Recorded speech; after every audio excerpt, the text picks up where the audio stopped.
اپنے علاوہ دوسروں کی تصویر بگاڑ دیتا. جیسے وہ ایک واقعہ ہے، خدا جانے سچا ہے خدا جانے جھوٹا ہے، تاریخ کا کوئی اعتبار تو ہوتا نہیں.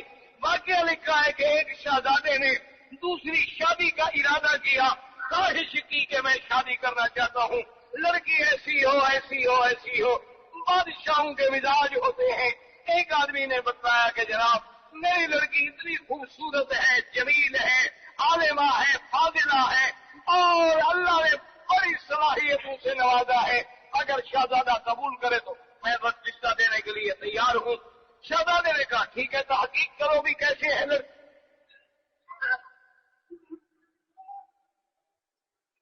تو پہلی بیوی کو پتہ چل گیا کہ شہزادہ دوسری شادی کرنے والا ہے.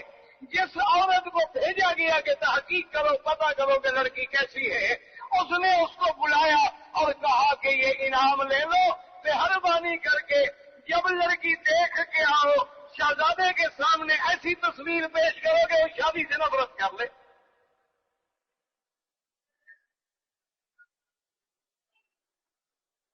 اس نے کہا ٹھیک ہے، پیسے مل رہے، اگر میں رشتہ کرا دوں گی تبھی تو پیسے ملیں گے.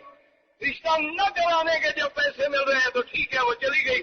واپس آ کے اس نے اللہ تبارک و تعالیٰ رحمت کرے عجیب تصویر بتلائی کہ جناب وہ بد شکل ہے، بد عقل ہے، قد چھوٹا ہے، فلان ہے، ناک ایسا ہے، ہونٹ ایسے ہیں، بال ایسے ہیں.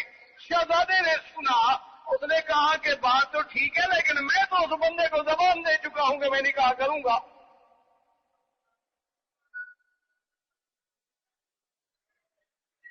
اس نے کہا بھائی اللہ کی مرضی، اگر بیوی اچھی نہیں ملی اللہ کی مرضی. نکاح ہو گیا لیکن شہزادے کو نفرت کی طبیعت میں حکم دے دیا کہ جب میں اپنے محل میں آؤں بیگم کے پاس تو بتیاں بند کر دی جائے. میں بد شکل عورت کی شکل بھی دیکھنا نہیں چاہتا لیکن زبان دی تھی، میں کیا کروں، نکاح تو میں نے کر دیا.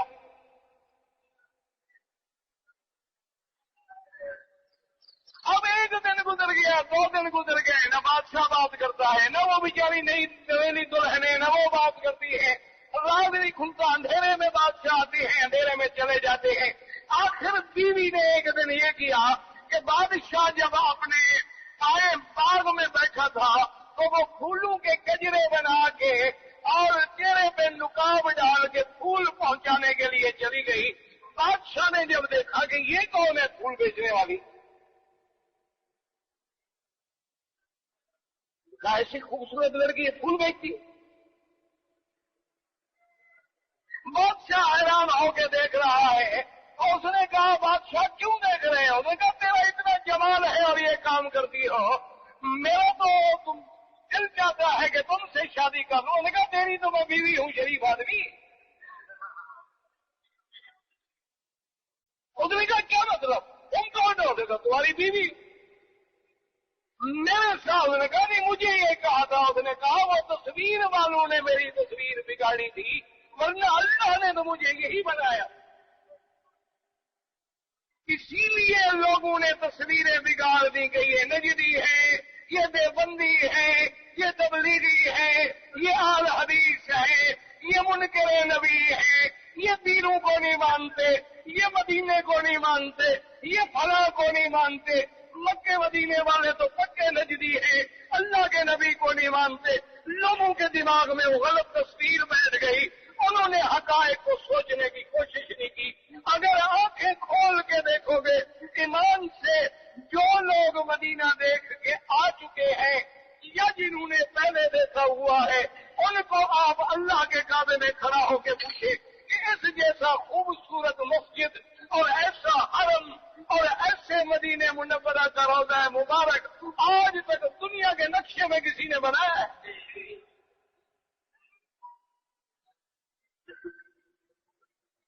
اگر یہ نجدی منکر نبی تھے تو پھر مدینے بنانے کی کیا ضرورت؟ مدینہ منورہ جانے کے لیے ایک ایک مہینہ لگتا تھا.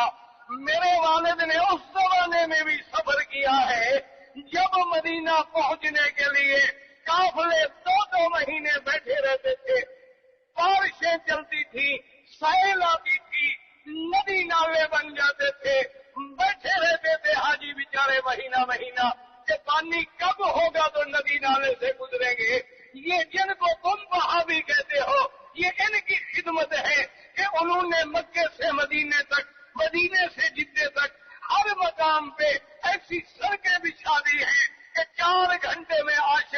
وہ محمد کے شہر میں پہنچ جائے.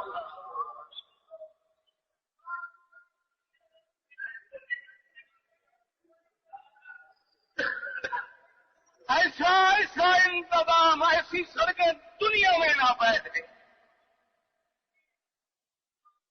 اور پھر یاد رکھیں کہ مدینہ منورہ میں جو ایئر کنڈیشن پلان لگایا گیا ہے، پلانٹ وہ دنیا کا سب سے بڑا پلانٹ ہے. اور وہ جب لگایا جا رہا تھا تو بادشاہ نے حکم دیا کہ مدینے کے باہر دور جا کے پلانٹ لگایا جائے اور زمین میں نیچے نہر بنا کے، ندی بنا کے ٹھنڈی ہوا لائی جائے. کہیں شہر میں نہ بناؤ کہ پیٹرول کی گاڑی کی کوئی بدبو میرے مدنی کی مسجد میں داخل نہ ہو.